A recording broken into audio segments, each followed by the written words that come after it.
Salpe, Wanyambe. Selamat pagi saudara-saudari yang dikasihi Kristus. Mari kita mengawali hari baru dengan mendengarkan firman Tuhan yang diambil dari Injil Yohanes pasal 11 ayat 45 sampai dengan 56. Tuhan bersamamu. Inilah Injil suci menurut Yohanes.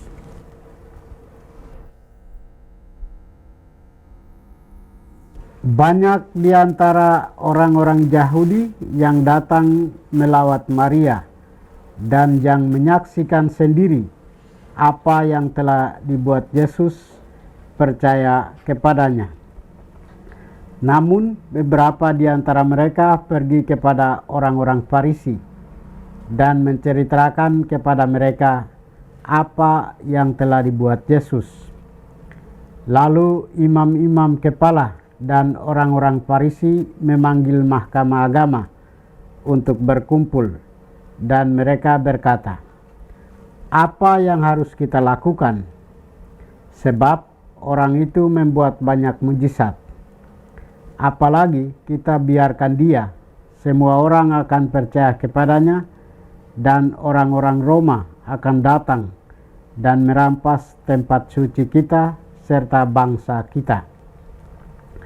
Namun salah seorang dari antara mereka, Kayafas, imam besar pada tahun itu, berkata kepada mereka, "Kamu tidak tahu apa-apa dan kamu tidak insaf bahwa lebih berguna bagimu jika satu orang mati untuk bangsa kita daripada seluruh bangsa kita ini binasa." Hal itu dikatakannya bukan dari dirinya sendiri, tetapi sebagai imam besar pada tahun itu, ia bernubuat bahwa Yesus akan mati untuk bangsa itu, dan bukan untuk bangsa itu saja, tetapi juga untuk mengumpulkan dan mempersatukan anak-anak Allah yang tercerai-berai. Mulai hari itu mereka sepakat untuk membunuh dia. Karena itu Yesus tidak tampil lagi di muka umum di antara orang-orang Yahudi, tetapi ia berangkat dari situ ke daerah dekat padang gurun, ke sebuah kota yang bernama Efraim, dan di situ ia tinggal bersama murid-muridnya. Pada waktu itu hari raya Paskah orang Yahudi sudah dekat, dan banyak orang dari negeri itu berangkat ke Yerusalem untuk menyucikan diri sebelum Paskah. Mereka mencari Yesus, dan sambil berdiri di dalam bait Allah, mereka berkata seorang kepada yang lain, "Bagaimana pendapatmu? Akan datang jugakah ia ke pesta?" Demikianlah sabda Tuhan. Saudara-saudari yang dikasihi Kristus, tema kita hari ini adalah kekerdilan dan kepicikan hati membawa malapetaka. Nabi Yeskel dalam kitabnya memperlihatkan kepada kita Allah berjanji mempersatukan kembali umat Israel yang tercerai-berai dan tinggal di tengah mereka. Allah berjanji bahwa hambanya Daud akan menjadi raja mereka, dan berjanji untuk mengadakan perjamuan damai serta menempatkan bait sucinya di tengah-tengah mereka, yang artinya akan tinggal di tengah-tengah mereka untuk selama-lamanya. Sesungguhnya janji ini merupakan nubuat tentang Mesias yang digenapi dalam diri Yesus Kristus sebagai sumber damai sejati.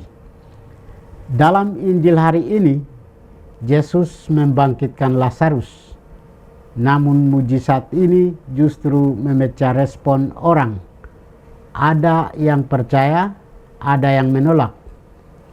Para pemimpin agama merasa terancam oleh kuasa dan pengaruh Yesus, sehingga mereka memilih mempertahankan kekuasaan daripada menerima kebenaran, bahkan bersepakat untuk membunuhnya.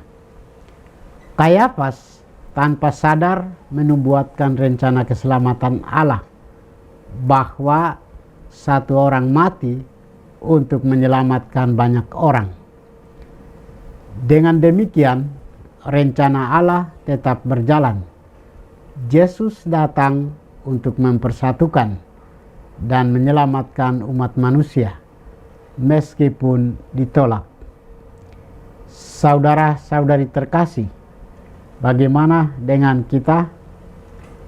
Tuhan Yesus memang harus mati untuk mempersatukan kita dengan Bapanya. Dia menjadi korban pelunas dosa kita.